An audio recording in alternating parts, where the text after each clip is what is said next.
الحمد لله الذي قد أخرج نتائج الفكر لأرباب الهجاء وأن فضائله ونعمه قد أفضى إلى كافة البشر شرقا وغربا وعباده المتقين قد أشرف يوم القيامة في جنة المأوى والصلاة والسلام على سيد المصطفى وعلى آله وصحبه أهل الصدق والوفاء وبعد فيقول الله سبحانه وتعالى في محكم التنزيل وهو أعلم بمراده قالوا سبحانك لا علم لنا إلا ما علمتنا إنك أنت العليم الحكيم نويت التعلم والتعليم والتذكر والتذكير والنفع والانتفاع والإفادة والاستفادة والحث على التمسك بكتاب الله وسنة الرسول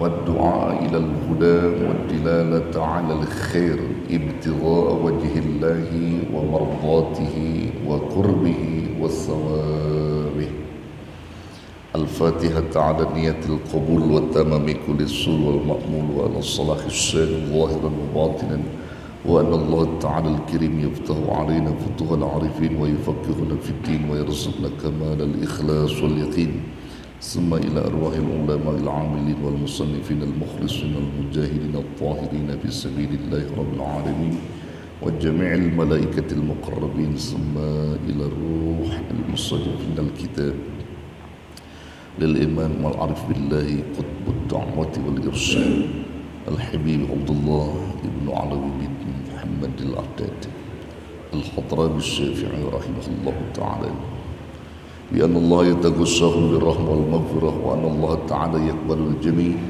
ويصلح شأن الجميع ويعفو عن الجميع وعلى نية جالبة لكل خير جالبة لكل شر حاصلة لكل مقصود دافعة لكل بلاء وإلى حضرة النبي محمد صلى الله عليه وسلم الفاتحة. أعوذ بالله من الشيطان الرجيم. بسم الله الرحمن الرحيم.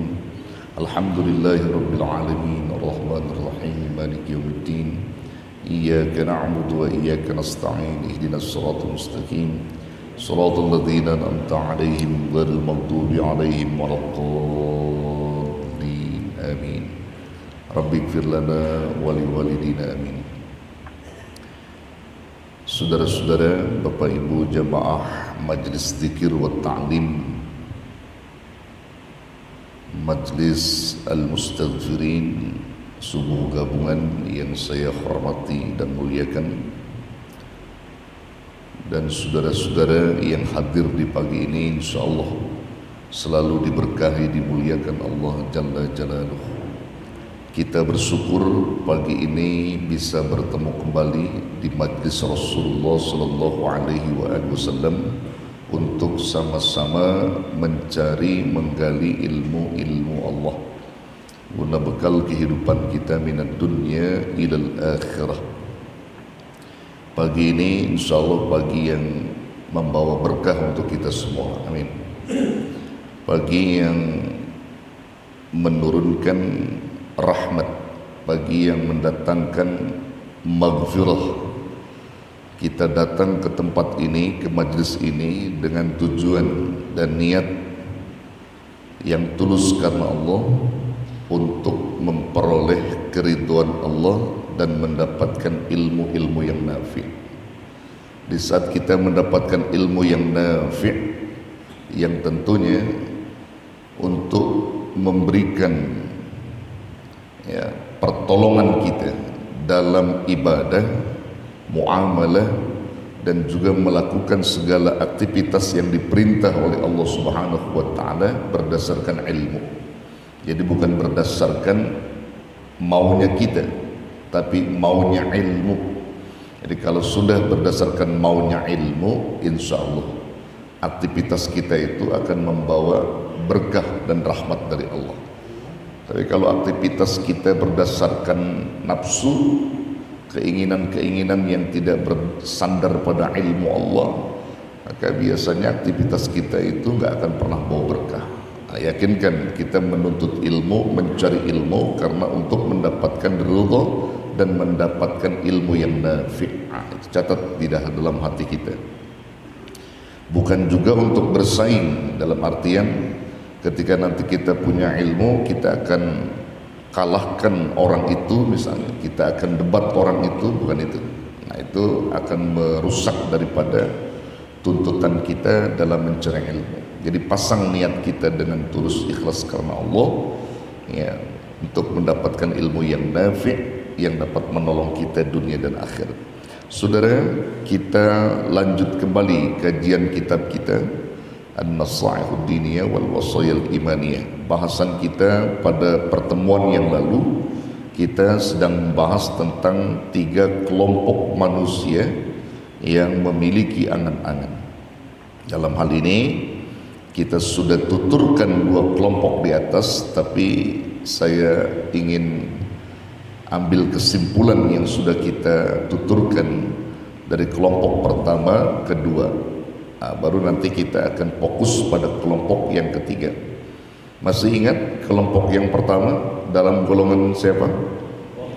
Ya, golongan siapa? Yang pertama. Ya, manusia di dalam angan-angan. Ya, kelompok yang pertama itu adalah golongan pada wahumus sabiquna minal anbiya was-siddiqin, yaitu golongan para nabi, orang-orang terdahulu, dan juga orang-orang yang benar. Nah, justru di dalam kelompok ini disebutkan bahwa mereka tidak memiliki angan-angan sama sekali, dalam artian tidak pernah memfokuskan hatinya terhadap keinginan-keinginan dunia, begitu. Fokus diri mereka kepada ketaatan saja. Mereka fokus kepada Allah dan mencari kebahagiaan akhirat, begitu. Mereka tak pernah tergiur sedikit pun hatinya terhadap dunia. Nah, ini kelompok yang pertama ini, yaitu kelompok para nabi dan orang-orang siddiqin. Nah, bahkan setiap saat hati mereka itu selalu ingat kematian, dan setiap saat mati itu selalu diingat oleh mereka. Karena mereka selalu mengingat kematian dan banyak mengingat mati, maka rasa dunia itu bagi mereka adalah biasa-biasa saja, hampa. Yang mereka raih adalah raghiban fil akhirah, raghib bil akhirah. Maksudnya itu apa? Meraih mendapatkan akhirat saja, gitu. Nah, ini makom ini disebut al-maqamul a'la, makom tertinggi. Jadi kalau kita itu belum ada pada makom ini, ya, jadi belum bisa ke makom ini. Ini makomul a'la, makom kedudukan orang-orang yang benar-benar mencari kehidupan akhirat itu, ya. Beruntung, super untung makom ini. Kemudian yang kedua, yang kemarin kita sudah jelaskan adalah makam atau kelompok siapa? Wa humul muqtasiduna minal akhyari wal abrar lahum amalun qasirun. Mereka adalah kelompok orang-orang al-muqtasidun yang mencari jalan yang lurus, ya, mereka yang selalu fokus pada jalan yang lurus, menempuh jalan yang lurus. Dari golongan orang-orang pilihan yang baik, itu orang-orang saleh. Nah, mereka punya angan-angan, tapi sedikit saja angan-angannya terhadap dunia. Jadi mereka bercita-cita ingin bahagia di dunia, iya. Mereka ingin senang di dunia, iya. Tapi hanya sedikit saja, tidak sedikit saja. Mereka memiliki angan-angan terhadap keduniaan, tetapi juga la yulhihim anillahi wa an dzikrih. Nah, itu konsep itu. Tetapi mereka tidak pernah dilalaikan dari mengingat Allah, dan juga mereka tidak pernah dilalaikan dari mengingat akhirat. Jadi mereka tetap sibuk kepada akhirat, mereka tetap ingin kebahagiaan di akhirat. Jadi makom ini standar nih, artinya umum orang-orang ada di dalamnya, ya. Makomnya al-muqtasidun minal akhyari wal abrar, orang-orang yang menempuh jalan yang lurus. Bagaimana dengan persoalan kematian? Untuk kematian mereka ingat mati, bahwa mereka selalu memikirkan perihal kematian dia. Bagaimana nanti di alam kubur, bagaimana nanti ketika berjumpa dengan Allah melalui kematian, ingat dia. Tapi ingatnya dia tidak seperti para nabi. Jadi sesekali mereka ingat, sesekali mereka dilupakan, gitu. Mengapa demikian? Karena kalau kelompok yang kedua ini diberikan pada kelompok yang pertama, maksudnya Allah mendatangkan ingat matinya setiap saat sebagaimana diingat oleh kelompok pertama para nabi, maka hidup mereka justru akan kacau. Jadi makanya tetap Allah berikan alpanya, berikan lupanya pada dia, ya. Tetap dia mengikuti aturan-aturan syariah. Dia menyenangkan dunia, mereka bahagia terhadap dunia, iya, tapi mereka tidak lupa dengan akhirat. Ini makomnya umum, orang-orang semua rata-rata orang-orang beriman memiliki makom ini. Butuh dunia tapi juga nggak lupa akhirat. Nah, itu sudah saya jelaskan kelompok pertama dan kedua. Nah, kita masuk sekarang pada kelompok yang ketiga. Ya, saya bacakan dulu. Masuk pada kelompok yang ketiga menjadi bahasan kita pagi ini. Bismillahirrahmanirrahim. Was-sinfus tsalits wa humul maghruruna wal hamqa alladzina tala 'alaihimul amal.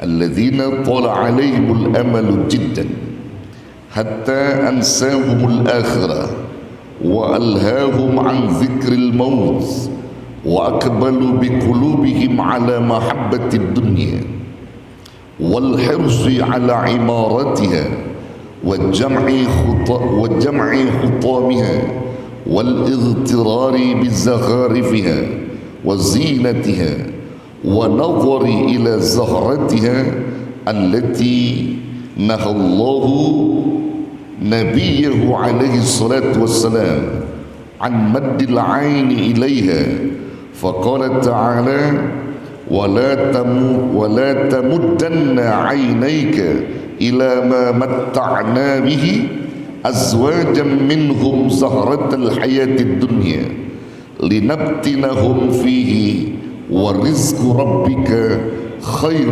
وأبقى. Sampai situ dulu. Kelompok yang ketiga ini, saudara, nah, ini kelompok manusia yang tercela, ya. Jadi jangan sampai kita masuk di dalamnya nih. Mereka adalah wahumul maghrurun. Maghrurun. Apa maghrurun? Mereka orang-orang yang tertipu kepada dunia. Sebagaimana Allah menisbahkan dunia dengan kalimat al-ghurur. Ad-dunya mata'ul ghurur. Dunia itu adalah kesenangan yang menipu. Nah, padahal Allah sudah sebutkan dunia itu kesenangan yang menipu. Justru mereka itu tertipu di dalamnya. Wahumul maghruruna wal hamqal ladzina tala 'alaihimul amalu jiddan. Mereka adalah orang-orang yang tertipu, orang bodoh yang panjang angan-angan mereka. Jadi benar-benar angan-angan mereka itu panjang terhadap dunia, seolah bahwa mereka menginginkan dunia segalanya, dan seolah mereka tak pernah ingin mati begitu. Jadi fokus kehidupan mereka itu dunia. Tertipu dia. Nah, hatta ansahumul akhirah, sampai mereka melupakan akhirat. Nah, jadi kalau mereka sudah sibuk dengan dunia, saudara, tuh sama urusan akhirat lupa tuh. Jadi kalau mereka udah sibuk sama dunia, dipanggil sama Allah melalui azan, nah, dia nggak gubris itu. Dia nggak segera untuk memenuhi panggilan Allah dalam azan itu. Dia uplak saja dengan kehidupan dia di dunia itu, artinya kerjaan dia. Azan lewat pokoknya. Ada majlis zikir, majlis ilmu lewat, ngaji Quran lewat, pokoknya lewat semua. Ketika mereka sudah sibuk dengan urusan dunia. Dia nggak tahu bahwa dunia yang dia cari itu, yang dia inginkan itu akan menipu dia, justru akan merugikan dia. Bahkan mereka fokus kepadanya. Jadi hati mereka itu ya telah terbungkus oleh dunia. Jadi hati mereka terbungkus oleh dunia. Nah, orang yang macam begitu adalah orang yang celaka, saudara. Bahkan mereka tidak seperti kelompok pertama, yang kedua dan kedua. Justru ketika mereka melupakan akhirat, sudah pasti pula wa alhahum an dzikril maut, dan mereka lalai dari mengingat mati. Sama sekali mereka tidak mengingat mati. Jadi kalau bahasa begini, Pak, ada orang nih, saudara, dia mati gitu. Yang itu kan sebenarnya ingatan tuh. Kalau Nabi menyebutkan bahwa kafa bil mauti wa'idha, cukup kematian itu sebagai nasihat. Bagi dia itu biasa-biasa saja. Kalau ada orang yang mati di hadapan dia, ya biasa saja. Jadi nggak ada greget hatinya bahwa dia tuh bakal nyusul seperti itu gitu, sehingga merubah diri dia untuk bangkit taat kepada Allah tuh nggak ada. Biasa saja. Ngelihat orang meninggal di depan mata dia, biasa. Datang tahlil, biasa. Tahlil itu takziah, ketika kita datang sesungguhnya itu nasihat buat kita, bahwa kita satu saat akan dizikirkan seperti ini. Jadi dia datang tahlil itu hatinya biasa-biasa saja, bukan memetik pelajaran dari sebuah kematian itu. Justru mereka menjauh dari Allah Subhanahu wa ta'ala. Jadi mereka dilupakan, bahkan melupakan terhadap ingatnya mati. Nah, hati mereka semua itu wa aqbalu biqulubihim ala mahabbati dunya, dan mereka selalu fokuskan, hadapkan hati mereka untuk mencintai dunia. Tuh, saudara, orang kalau udah cinta sama dunia, hubbud dunya wa karahiyatul maut, cinta sama dunia, lupa sama mati. Artinya benci sama mati, ogah sama mati. Nah, ini orang magrur, saudara. Makanya saya suka bilang, ya, saya katakan bahwa ketika orang sudah fokus kepada dunianya, dia lupa akan matinya, tuh biasanya orang-orang begitu yang dia kejar apa? Orang begitu mengejar alja. Alja, apa itu alja? Alja itu kepuasan diri dan menginginkan kehormatan orang lain, yang kalau dia berbuat pengen dipuji, dipuja-puja oleh orang lain. Itu namanya sifat alja. Alja. Jadi kerjanya pengen dipuji, gila hormat, gila pangkat, gila kedudukan. Itu alja namanya. Jadi kalau udah ada sifat itu, rasa cinta dia terhadap dunia itu, ya, kata hubbud dunia, hub ada pada hubbul jah. Orang yang hubbud dunia nanti pada akhirnya hubbul jah, dia akan cinta pangkat, cinta hormat, cinta pujian dan pujaan orang lain ketika dia beraktivitas. Orang kalau udah cinta sama pujian orang, Pak, pujian makhluk, ini biasanya luntur, Pak. Orang yang begini ini akan celaka. Yang dia cari itu kehormatan orang, bukan Allah. Bukan kehormatan Allah sang Khalik, tapi justru kehormatan orang yang dia cari. Pengen dipuji orang kalau berbuat, pengen dipuja-puja orang kalau dibuat begitu. Nah, orang yang hubbul jah, dari kalimat hubbud dunia akan kepada hubbul jah, itu biasanya, saudara, orang itu nggak boleh kesaing sama orang yang ada di dunia itu. Nggak boleh kesaing. Kalau dia kesaing, nanti timbulnya dengki, hasad, hasud, itu ke situ larinya. Orang kalau udah hubbul jah tuh, segala penyakit-penyakit hati kumpul semua. Orang kalau udah hubbul jah, penyakit hati itu kumpul semua. Dari mulai ria, takabur, ujub, apalagi hasad, hasud, masuk itu. Betapa tidak, coba lihat. Orang kalau punya hubbul jah begini, Pak. Saya mau kasih contoh seperti ini nih. Ini awalnya hubbud dunia. Yang mau kasih contoh begini. Di dalam segala hal, ya, kita akan contohkan misalnya begini. Ada orang menjadi imam masjid gitu.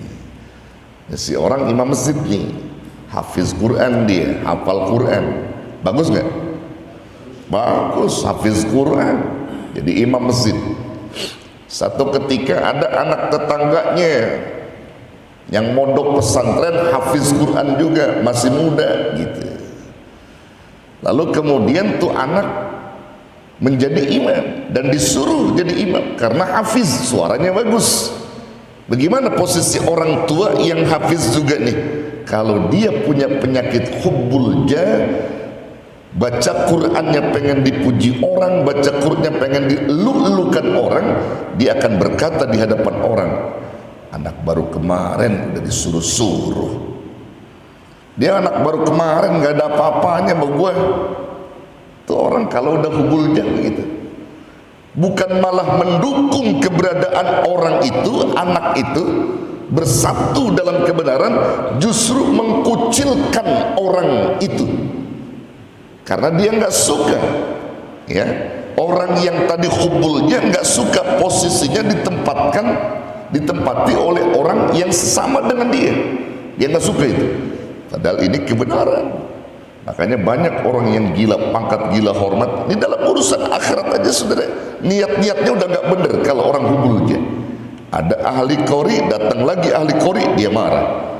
Ada ustadz di kampung itu yang mengajar, nih ustadz hubbulnya, timbul ustadz baru, marah dia. Tuh hubbulnya. Ada nggak yang begitu? Ada nggak yang begitu? Ada orang biasa mimpin tahlil, ya, kalau ada orang kematian dia terus tuh yang mimpin tahlil gitu. Tiba-tiba ada orang yang bisa mimpin tahlil, ya, suaranya bagus, baca doanya bagus, tahu ilmunya, dia yang baca, dia marah nih orang yang biasa mimpin tahlil, nggak datang sama tahlil, lantaran udah ada orang yang mimpin tadi. Itu namanya hubbul jah. Jadi perbuatan-perbuatan baiknya disebabkan pada keburukan, saudara. Nah, kalau kita ada pada sifat itu, tercela kita, rugi kita, hubbul jah. Pokoknya nggak terima dengan posisi orang lain yang sama dengan dia gitu, nggak terima dia. Dalam segala hal. Biasa setiap korban tuh yang motong kambing dia, yang motong sapi dia, yang motong kebo dia. Tiba-tiba pengurus masjid pengen datengin pemotong baru, ya, begitu ada pemotong baru yang mampu memotong bahkan bagus sesuai dengan syariah korban, begitu marah dia, ya, dia bilang dari dulu katanya sampai sekarang tukang potong gua, mengapa dipanggil-panggil potong yang itu? Marah dia. Ada nggak yang begitu?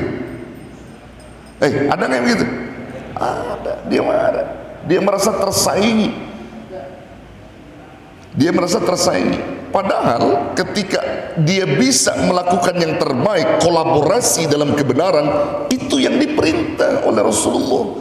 Ada orang yang timbul kebaikannya di situ, posisinya sama dengan dia, rangkul, berkolaborasi dalam kebenaran, itu yang diperintah. Di kampung itu ada ustadz, ada kiai, lalu timbul kiai lagi di situ, timbul ustadz lagi, kolaborasi kebenaran antar ulama. Jangan bermusuhan, jangan bersaing antara ustadz yang satu dengan ustadz yang lain. Kemudian artinya timbul di situ hasad, hasud, apalagi maaf sekali lagi, maaf, ya, yang diperbutkan adalah persoalan tempat di situ. Jadi nggak ubahnya seperti preman, tahu nggak preman? Berebut lahan parkir, lucu Pak. Seorang ahlul akhirah ngerebutin lahan seperti preman tadi, nggak ada urusan. Kalau kita sama-sama berjuang di jalan Allah, rangkul mereka, ajak mereka kolaborasi dalam kebenaran, begitu. Makanya saya pribadi ini harus binikmah Pak, kalau ada muncul ustadz baru, apalagi sampai dia ngaji sama saya gitu, atau di mana dia ngaji gitu, dia punya tuh potensi, saya kembangkan anak itu, senang demen saya. Karena artinya ada regenerasi. Kalau nanti saya udah nggak ada timbul murid-murid saya, ada timbul sebulan, saya kembangkan dia. Begitu. Saya senang Pak, mengembangkan orang itu senang. Senang saya mengembangkan orang yang punya potensi-potensi keilmuan. Nggak lantas kita pendem ilmu orang, enggak. Nggak ada bagi saya untuk kehabisan ini nggak ada. Saya senang itu, mengangkat derajat seseorang yang punya potensi keilmuan begitu. Karena tujuan saya itu sudah ada, tujuan saya dalam hal ini bukan untuk mencari keduniaan, tetapi bahasa saya itu apa yang saya lakukan ini sebagai ladang amal saya di akhirat begitu. Makanya semakin banyak orang yang bawa kebenaran, ayo sama-sama kita kolaborasi di dalam menunjukkan kebenaran itu gitu. Makanya nanti kalau ada orang-orang yang bisa melakukan kebaikan, ayo ajak mereka gitu. Jangan disembunyikan. Hubul jah, saudara. Kalau orang udah hubul jah ya gitu, gila pangkat, gila hormat, ibu-ibu terutama tuh. Hubul jah, nih di kalangan ibu-ibu nih misalnya nih, hubul jah. Ibu yang satu nih punya rebana, bikin tim, bagus timnya. Ibu yang satu lagi dia juga pengen punya tim juga seperti ibu-ibu anu, bikinlah tim lagi rebana. Begitu tim ini bikin, ribut dia antara dua tim itu. Ada nggak yang begitu? Bu, ada nggak? Tuh, lantaran ada hubulnya. Untuk apa bikin tim tadi? Kalau bukan karena Allah, tapi karena pengen dilihat orang, pengen dipuji orang. Begitu datang tim lain, marah dia, merasa nggak dipakai. Betul begitu? Ini saya lagi ceritakan ibu-ibu di sono, bukan di sini, bukan. Iya, ya di sini sih nggak jauh beda, ya, saudara. Ya, jadi kalau ada kelompok ibu-ibu bikin tim hadroh ini, bikin hadroh ini, kan sama tuh. Ketika satu saat momen bersama, kenapa nggak bareng atau saling mendukung, kan nikmat itu. Jangan merasa disaingi atau menyatu padu gitu. Jadi jangan ada hubulnya. Karena kalau orang berangkatnya bukan karena Allah, nanti hubulnya bakal ngikutin tuh. Ya, hubulnya. Jadi dia selalu pengennya dipuji orang, dibangga-banggain orang. Imamul Ghazali, Hujjatul Islam Abu Hamid Al-Ghazali, beliau memberikan jalan keluar dari hubulnya itu. Apa kata beliau? Wa innama yartafi'u hijabul jahi, hanya saja bisa terangkat hijabul jah, penghalang cinta pujian itu bisa terangkat, bisa hilang, kata Imam Ghazali. Dengan cara apa? Bil bu'di an mawadhi'il jahi, dengan cara menjauhkan dari tempat-tempat yang dapat mendatangkan pujian, kehormatan, pangkat, kedudukan. Jauhkan oleh kalian, insya Allah al-jah kalian pun akan terangkat dan akan hilang. Begitu saudara, jauhkan. Jadi kalau ada yang lagi pada ini yang melakukan satu keinginan dunia, kita tinggalin aja udah. Jangan kita bersaing dalam urusan itu. Kalau bersaing dalam urusan ya kebaikan tuh boleh, pastabikul khairat namanya, tapi nggak ada dengki, Pak. Orang yang pastabikul khairat nggak dengki, nggak hasud. Jadi berlomba dalam kebaikan itu boleh. Musabaqah, misalnya musabaqah tilawatul Quran, ya. Kemudian musabaqah adzan, bersaing di dalam, katakan di situ kebaikan gitu. Jadi dia ngaji ini tahfiz gitu. Bersaing, bukan dengki, bukan, boleh, silakan. Yang penting nggak ada dengki di situ. Tapi kalau udah ada kedengkian di hati kita, itu akan jadi masalah. Cara untuk menghilangkan itu tinggalkan. Jadi tinggalkan tempat-tempat yang mendatangkan pujian, kehormatan, pangkat, kedudukan, jauhkan. Udah kita carinya gini aja, Pak, carinya kehormatan dari Allah aja, udah beres. Kalau kita niatkan itu, sehingga kalau ada orang maki kita, muji kita, nggak ada masalah bagi kita. Jadi maksudnya pujian datang kepada kita nggak masalah, cacian datang kepada kita juga nggak masalah, karena kita nggak cari itu. Kita hidup di dunia beribadah bukan cari pujian orang, kita hidup beribadah juga bukan untuk dicaci orang. Dalam artian begini, kita bukan mencari-cari sesuatu kesalahan sehingga kita dapat dicaci orang, itu ujian saja. Kalau ada orang mencaci saya dalam persoalan ibadah, dalam persoalan zikir misalnya, dalam persoalan apa saja dicaci, Ada apa dia mencaci kami, dan kami tidak lantas gugur dalam taat dengan cacian mereka. Ada cacian gak ada cacian, ada pujian gak ada pujian, ibadah tetap ibadah, ya, zikir tetap zikir. Itu prinsip orang-orang yang benar-benar cinta Allah kalau dia beribadah. Ini kadang-kadang kalau orang yang ada hubul jah, itu datang pujian semakin tinggi ibadahnya, datang hinaan kendor, tuh namanya hubul jah. Gitu aja, bedainnya gitu Pak.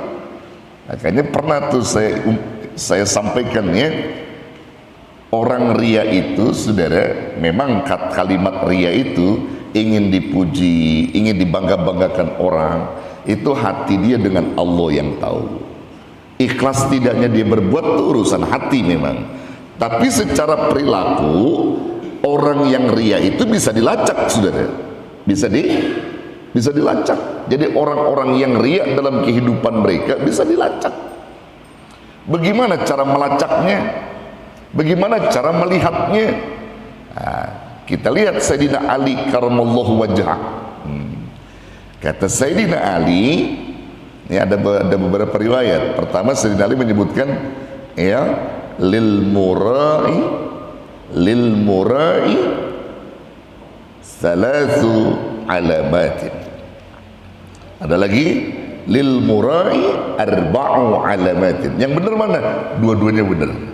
Yang disebut 3 alamat tadi masuk 4. Yang disebut 4 dia juga. Nah, kita akan sebut. Makanya kita simpulkan saja dari 2 riwayat itu kita ambil yang 4, karena 4 ini yang menjadikan keseluruhan. Jadi kalau kita mau sebut lil murai arba'u alamatin, bagi orang yang ria punya 4 ciri, 4 tanda. Nah, 4 ini nih. Jadi 4 ciri ini yang mendeteksi kita saudara, yang bisa kita lihat siapa-siapa yang ria atau tidak. Lihat aja 4 ini. 4 apa saja itu? Pertama, orang yang yang ingin dipuji, ria begitu. Kalau dia berbuat, sifat yang pertama, alamat yang pertama adalah yaksalu idza kana wahdah. Yaksalu, ya, apa itu yaksalu? Males kalau lagi sendiri itu, males sama ibadah, males sama zikir, males baca Quran, males melakukan segala kebaikan, males. Kalau lagi sendiri bawaannya males aja. Jadi kalau boleh saya umpamain, kayak orang perempuan hamil udah 9 bulan, jadi bawaannya males aja, malesnya bu ya, karena saking beratnya dia bawa itu perutnya, males. Mau ngaji males, mau taklim males, mau zikir males, baca Quran males kalau lagi sendiri. Kalau lagi sendiri gitu. Nih ciri orang ria nih. Amat tahajud males lagi sendiri. Nah, tapi ketika lagi banyak orang, lagi rame-rame gitu, lagi rame-rame nih, masuk tuh ciri yang kedua, wayan satu idza kana finnas, rajin beribadah, rajin beramal jika banyak orang, jika banyak manusia yang melihatnya, yang memujinya, yang melihat dia, rajin pokoknya. Kalau tadi kan malas tuh ibadah kalau lagi sendiri, kalau lagi banyak orang rajin, semangat dia. Solehnya mantu itu kalau ada mertua, tuh ria tuh. Solehnya mantu itu kalau ada mertua, solehnya tetangga itu kalau dilihat tetangga. Ya orang ria. Mantu yang soleh itu kalau ada tetangga dia, ya ada pak, ada mertuanya. Masya Allah, mertuanya lagi main ke rumahnya saudara ini. Padahal kalau sendiri itu, waduh, malasnya bukan main. Mertuanya lagi main ke rumahnya silaturahim. Yang dia tanya apa? Waktu sholat mulu dia tanya sama mertuanya, Mbak, zuhur jam berapa sih Mbak? Zuhur. Lah mantu baru jam 10 dan nanyain mulu, zuhur jam berapa? Baru jam 10. Oh jam 10 ya Mbak. Mau sholat mantu? Ya iya Mbak, kapan lagi orang kita di ibadah, apa namanya, hidup disuruh ibadah, kapan lagi Mbak? Lah sombong banget. Padahal waktu sendiri mah ibadah juga kagak. Ada mertuanya, pengen cari perhatian mertua. Kata mertuanya apa? Ngomong di depan dia, ya Masya Allah mantu gua, gak salah gue pilihin anak gua sama lu. Rajin banget ibadahnya, belum zuhur dan nanyain mulu zuhur. Tuh Masya Allah, rajin ibadahnya. Mertua seneng ngelihat mantunya rajin ibadah gitu di depan dia. Nah, mertuanya kan nggak tahu, seneng dia. Mertuanya nginep, rajin banget dia bangun malam. Nggak biasa bangun malam, boro-boro bangun malam, subuh aja lewat. Kalau nggak ada mertuanya subuh lewat. Jam 7 baru bangun. Begitu mertua nginep Pak, jam 2 bangun, jam 2 pagi. Dia berwudu, dia baca Quran, dia dehem-dehem dah baca Quran biar mertuanya bangun. Dia dehem baca Quran. Mertuanya bangun dah tuh mantu gua itu.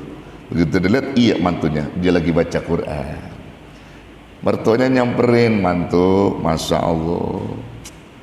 Ya, pokoknya kagak salah encung kawin sama lu. Nggak salah, nggak salah. Lalu mantu yang luar biasa, dunia akhirat kesayangan gua. Jam 2 begini lu udah biasa bangun mantu. Tiap hari Pak kerjaan kita begini, sombong. Tiap hari jam 2 kita bangun Pak. Baca Quran itu udah mainan saya kata dia. Baca Quran udah kebiasaan saya Pak tiap malam. Ngomong-ngomong mantu selama seminggu udah berapa juz? 50 juz saya. Sombong banget 50 juz. Kata mertuanya setahu baba Quran cuma 30 juz mantu, nggak ada 50. Emang dirubah Quran Mbak? Lah bukan dirubah, dari dulu 30 juz. Dia bilang 50 juz Quran dia baca. Ya, saking sombongnya emang kagak pernah baca Quran. Quran dibilang 50 juz sama dia. Masya Allah. Sombong dia nih, sombong. Ya. Mertuanya girang ngelihat dia bangun malam. Karena ada mertuanya tuh. Rajin beribadah, rajin beramal jika ada orang lain atau jika ada sesuatu yang dicari. Tapi apa yang terjadi saudara? Ciri yang ketiga, ya, semakin dipuji, semakin dipuja-puja, semakin bertambah amalnya. Wa yazidul amal idza athniya alaih, bertambah amalnya kalau dipuji orang. Datang pujian bertambah amalnya. Mantu, baba rasanya 3 hari mau nginep di sini bukan sehari. Kemarin kan saya baba bilang sehari mau nginep rumah lo. Nih lantaran ini baba pengen nginep 3 hari di rumah lo. Karena baba seneng ngeliat lu begini bangun jam 2 baca Quran. Ya Mbak, ini baru malam pertama, Bapak lihat jam 2, besok jam 10 kita udah bangun. Jam 10 pagi, jam 10 malam kita udah bangun. Habis Isya kita sengaja tidur, jam 10 kita bangun. Dia bilang begitu. Ini belum seberapa Pak. Bener-bener habis Isya dia tidur. Mertuanya belum tidur juga tidur. Jam 10 bangun, buka Quran. Buka Quran dibolak-balik sama dibolak-balik biar mertuanya ngelihat. Terus makin bertambah. Baca Quran, dia berzikir. Belum lagi tahajud. Begitu subuh nggak biasa bangunin orang, semua dia bangunin. Bangun Mbak, bangun Mbak, bangun semua dia bangunin. Ayo ke masjid, kapan lagi kita mau beribadah? Karena kita hidup di dunia untuk ibadah. Karena mencari perhatian mertuanya senang ngelihat mantunya bisa bangunin anak-anaknya ke masjid, bisa bangunin istrinya untuk sujud sama Allah. Senang nih mertuanya. Semakin kali dipuja. 3 hari berlalu, mertuanya selalu pantau dia rajin beribadah. Maka mertuanya ngomong, bener-bener mantu lu mah ahli surga. Apa kata dia? Ya insya Allah Mbak, surga Firdaus saya mah Mbak. Surga Firdaus sudah dia mintanya. Ya, karena apa? Ini mas kerjaan saya dah yang begini. Mertuanya pulang ke rumah, ya sudah, habis sudah. Baca Quran boro-boro, bangun malam boro-boro. Karena yang dia cari itu perhatian mertua, bukan perhatian Allah. Ada nggak kehidupan orang yang begitu? Ada nggak? Ada, karena mencari perhatian makhluk. Jadi orang yang hubbul jah, yang riya mencari perhatian makhluk. Gitu. Ibu-ibu nih Kalau dia pengen cari perhatian Allah, waduh, nilai ibadah itu banyak banget, Bu. Banyak banget. Jangan cari perhatian suami, jangan. Cari perhatian Allah saja. Ibu cari perhatian Allah, baru perhatian suami, insya Allah berkah. Insya Allah berkah. Banyak banget ibu-ibu mah ngelihat laki nih bajunya kotor dikit, jangan pakai ditanya, bukain aja bajunya, gue cuci bang, baju lu kotor nih. Suami pulang jangan pakai ditanya, mau ngopi bang, jangan, seduin aja, udah seduin. Itu perhatian Allah ngelihat suaminya. Kadang dia ngelihat suaminya capek pulang, dia urutin, diambilin air, tuh nggak pakai disuruh-suruh sama lakinya, dia udah paham. Tugas saya adalah menservis suami saya yang bakal membawa saya ke surga. Begitu. Pengen nggak punya bini begitu, Pak? Pengen nggak? Kawin lagi kalau pengen. Ya, saudara yang dirahmati Allah, kalau istri kita sekarang begitu, bersyukurlah kita kepada Allah. Bersyukur. Ya kalau kita, ya kalau ada yang istrinya dua sih rada mendingan sih, yang satu rada susah nyeduh kopi, yang satu kan rada mudah gitu. Kalau istrinya dua, ya kalau istrinya tiga, nah itu lebih nikmat lagi kalau dia mampu, kan begitu. Kalau istrinya empat,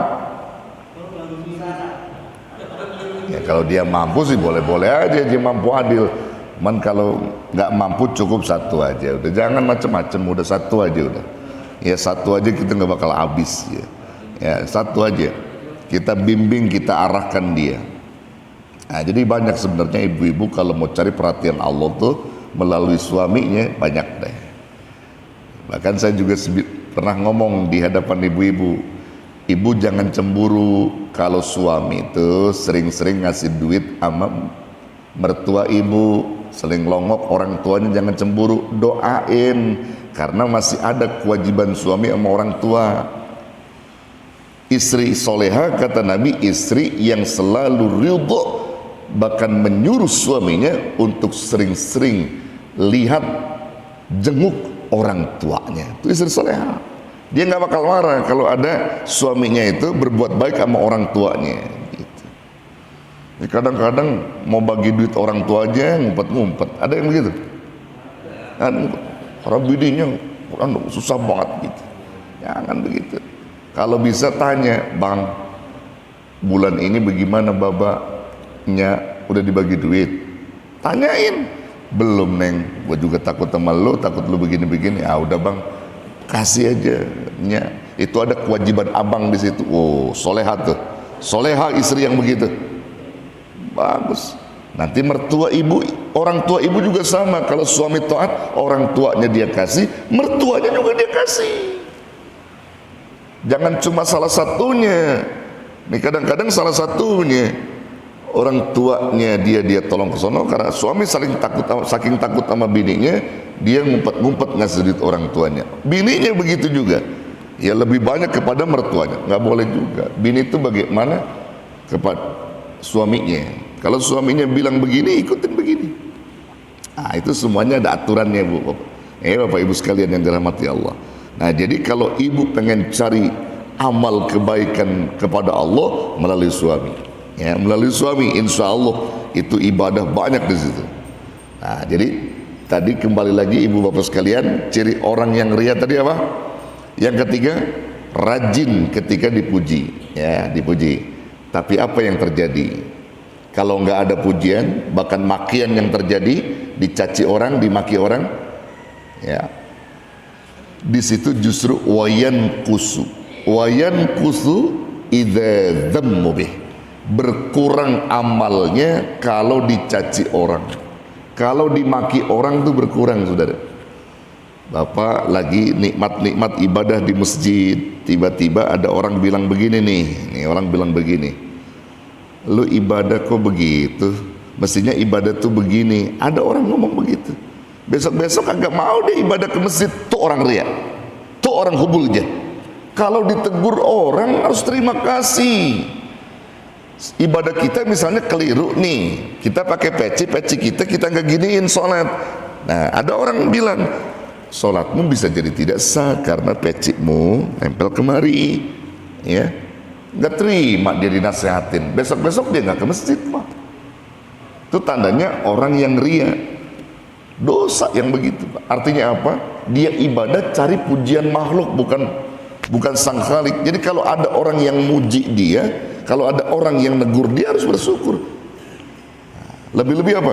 Ketika dia beribadah, ada orang memaki dia misalnya, dimaki-maki sama ibadah. Lagi ibadah dimaki-maki orang. Tidak lantas turun, Pak, orang yang bukan ria itu nggak lantas turun. Semakin taat dia, semakin banyak cacian makian yang datang kepada dia, semakin dekat dia dengan Allah. Itu namanya orang yang nggak gila pangkat, nggak gila hormat, nggak gila pujian.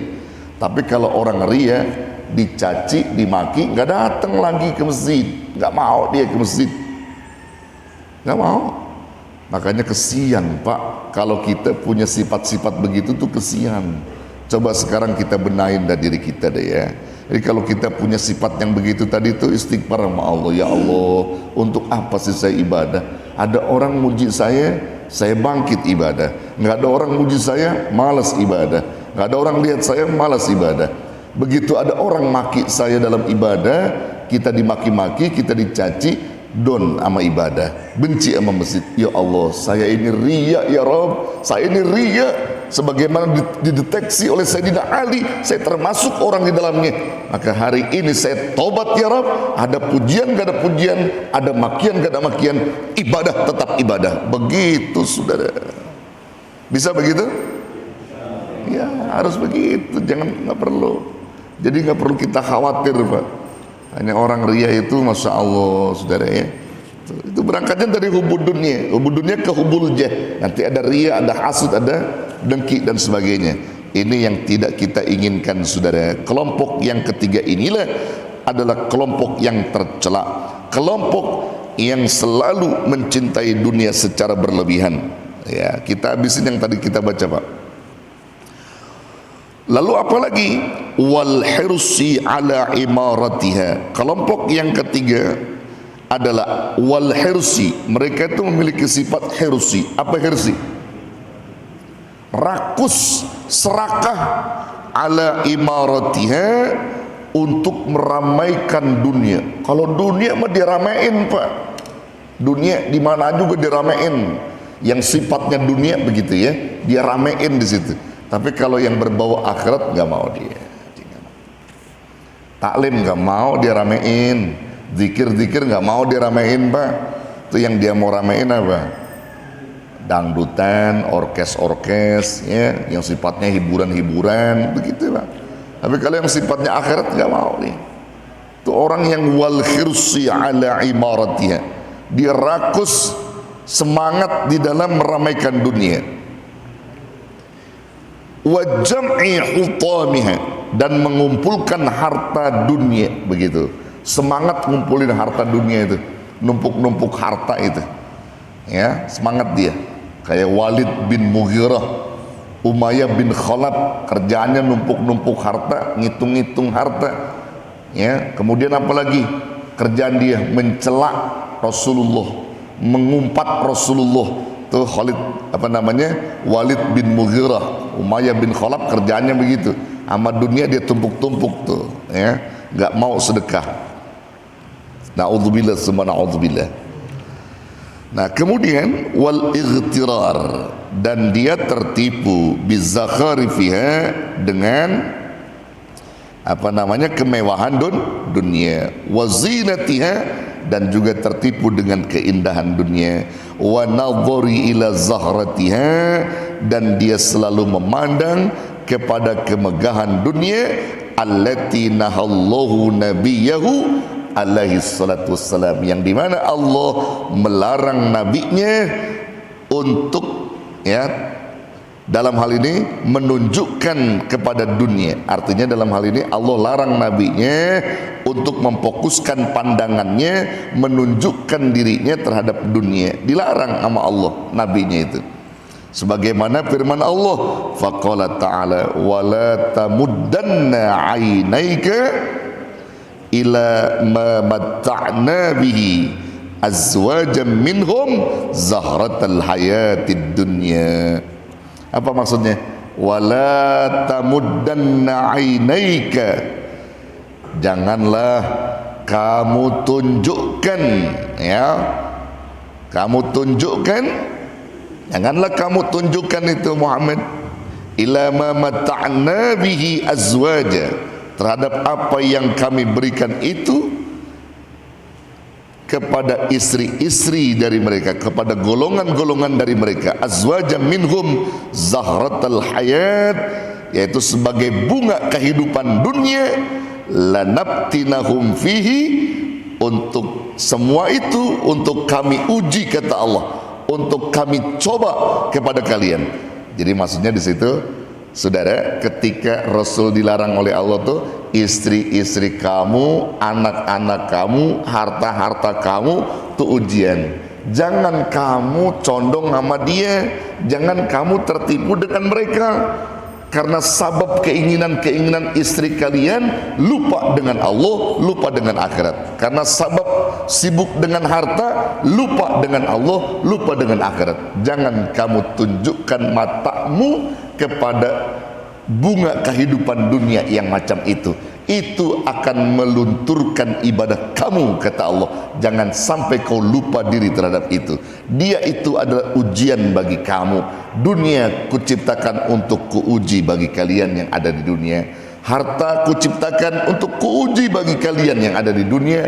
Istri-istri, anak, semua itu adalah ujian bagi kalian, agar kalian tetap tekun dan patuh kepada Allah. Wa rizqun, dan juga rizki rabbika, Tuhanmu, khairu wa abqa, itu lebih baik dan lebih kekal. Maksudnya adalah karunia Allah yang selama ini diberikan kepada engkau, dari mulai Islam, iman, dan juga kesehatan, semuanya itu merupakan kenikmatan karunia yang Allah berikan. Itu akan jauh lebih baik dan lebih kekal yang sudah Allah ridhoi kepada kalian. Maksudnya jangan sampai lengah, jangan sampai lalai terhadap apa yang sudah diberikan oleh Allah tadi, kalau kita pengen selamat dunia akhirat.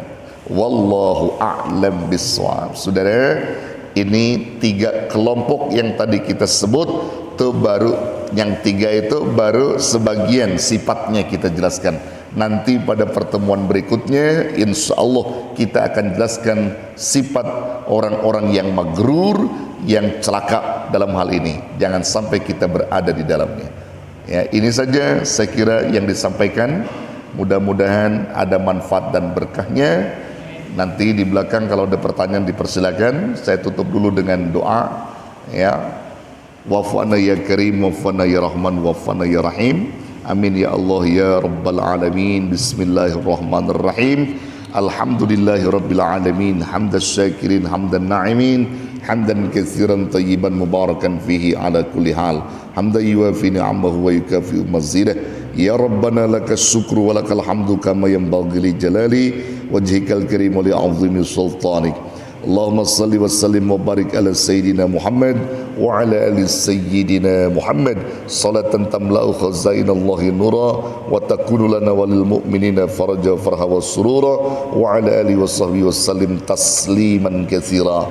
Allahumma anfa'na bima 'allamtana wa 'allimna alladhi yanfa'una. Allahumma hdina bihudak waj'alna mimman yusari'u fir ridaq wa la tuwallina waliyan siwak wa la taj'alna mimman khalafa amraka wa 'asab.